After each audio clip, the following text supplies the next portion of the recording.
અમદાવાદના વેજલપુર વિસ્તારમાં એસએમસીના દરોડા સામે આવ્યા છે। મેફેડ્રોન ડ્રગ્સ સાથે 2 આરોપીની ધરપકડ કરવામાં આવી છે। 16.15 લાખથી વધુની કિંમતનું મેફેડ્રોન ડ્રગ્સ જપ્ત કરવામાં આવ્યું છે।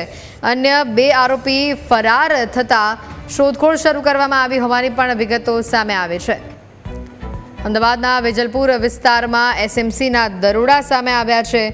મોટા સમાચાર મેફેડ્રોન ડ્રગ્સ સાથે 2 આરોપીઓની ધરપકડ કરવામાં આવી હોવાની વિગતો પ્રાપ્ત થઈ રહી છે।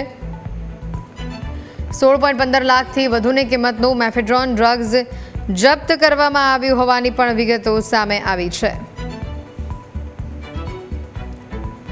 અન્ય 2 આરોપી ફરાર થતા તેઓની પણ શોધખોળ શરૂ કરી દેવામાં આવી છે। વધુ માહિતી મેળવીશું। ફોન લાઈન પર સંવાદદાતા મિહિર જોડાયા છે। મિહિર, જે પ્રકારે 2 આરોપીની ધરપકડ કરવામાં આવી છે તેઓના તાર ક્યાં સુધી જોડાયેલા હતા? અન્ય કોઈની તેમાં સંડોવણી છે કે કેમ તેને લઈને કોઈ વિગતો?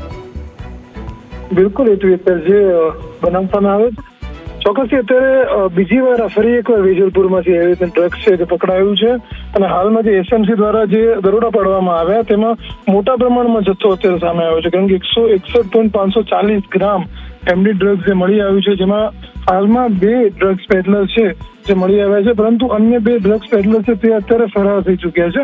તેમની શોધખોળ છે તે અત્યારે પોલીસ દ્વારા શરૂ કરી દેવામાં આવી છે, પરંતુ ચોક્કસ અત્યારે હાલમાં જે પ્રમાણે 16 લાખથી પણ વધારેનો જે મુદ્દામાલ છે જે અત્યારે જપ્ત કરવામાં આવ્યો છે તેમાં હવે આગળ તપાસ શરૂ કરવામાં આવશે ને જે બીજા 2 લોકો છે તેની અત્યારે હાલમાં પકડાયેલા 2 લોકોની પૂછપરછ કર્યા બાદ જે ફરાર છે તેમની શોધખોળ કરીને તેમની સાથે જે પૂછપરછ કરવામાં આવશે ને ત્યારબાદ સમગ્ર જે લિંક છે જેનું જોડાણ કરવામાં આવશે ને ત્યારબાદ આગળની તપાસ છે તે શરૂ કરવામાં આવશે।